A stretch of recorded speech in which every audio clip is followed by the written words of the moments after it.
Assalamualaikum warahmatullahi wabarakatuh. Kali ini kita akan belajar tentang teks akademik dalam genre makro.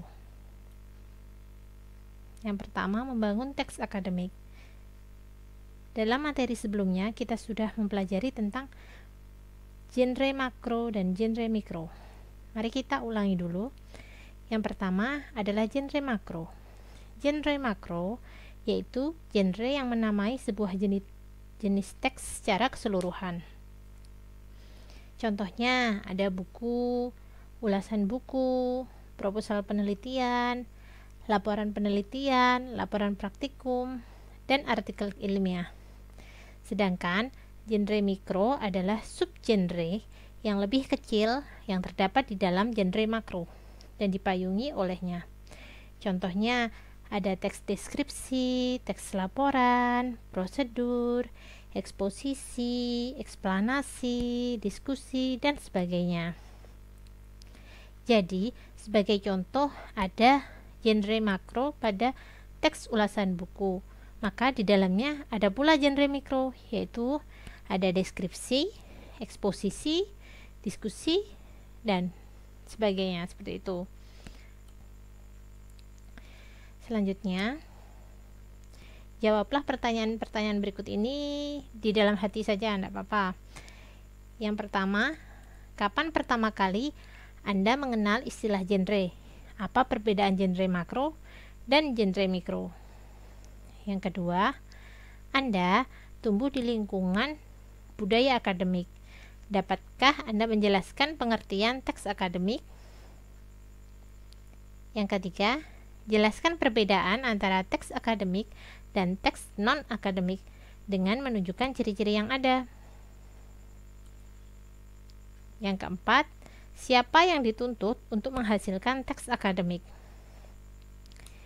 Dan yang terakhir, mengapa Anda membutuhkan teks akademik? Dalam hal apa ya kira-kira Anda membutuhkan teks akademik?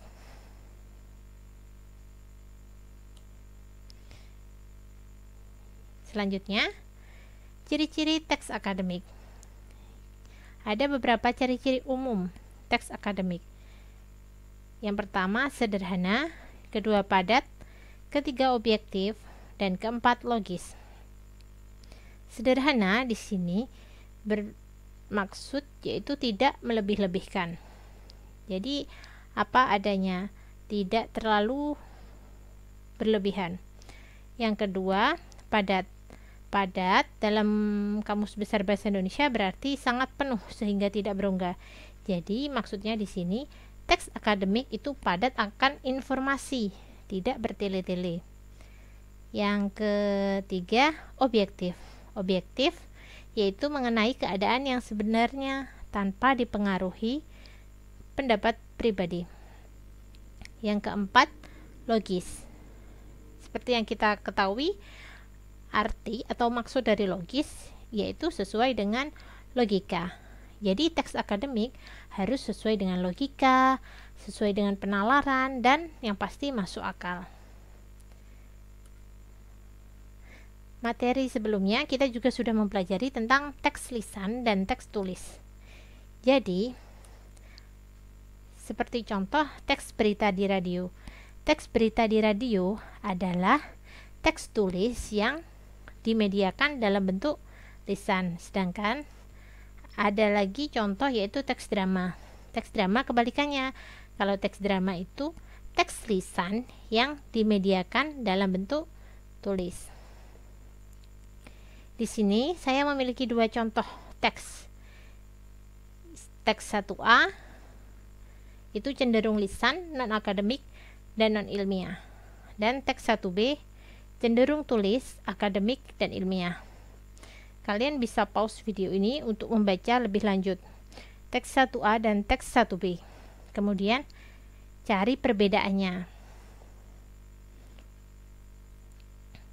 Oke. Setelah kalian membaca, di sini kita akan membahas. Dalam teks tersebut ada beberapa kata yang dicetak tebal. Di antaranya, pada teks 1A dikatakan bahwa teks 1A adalah contoh teks non-akademik. Di sini terdapat kata kita sebagai subjek kalimat, yaitu digunakan untuk mengajak pembaca berada pada satu titik pandang. Jadi, di sini pada teks ini jarak penulis dan pembaca begitu dekat. Sedangkan pada teks 1B dikatakan di sini adalah teks akademik. Dalam teks ini tidak mengandung kata kita dan sebagai gantinya diisi dengan pokok persoalan yang disajikan. Jadi lebih mementingkan objek yang dibicarakan daripada pelaku yang berbicara. Terdapat beberapa perbedaan juga pada kata-kata yang bercetak tebal. Pada teks 1A, kata bertujuan diganti menjadi tujuan pada teks 1B. Menelaah diganti menjadi telaah, menganalisis diganti dengan analisis, bercakap-cakap diganti dengan percakapan, sampai didefinisikan berganti dengan definisi. Di sini disebut nominalisasi. Dari teks non-akademik menjadi teks akademik.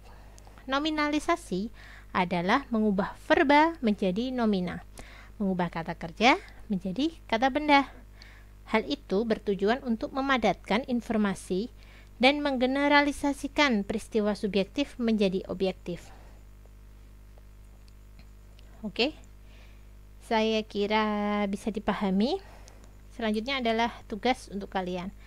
Tugasnya adalah mempelajari lebih lanjut ciri-ciri teks akademik dan non-akademik. Buatlah tabel yang berisi teks akademik dan teks non-akademik. Kira-kira apa saja perbedaannya? Kita akan membahasnya pada materi berikutnya. Saya kira cukup untuk materi kali ini.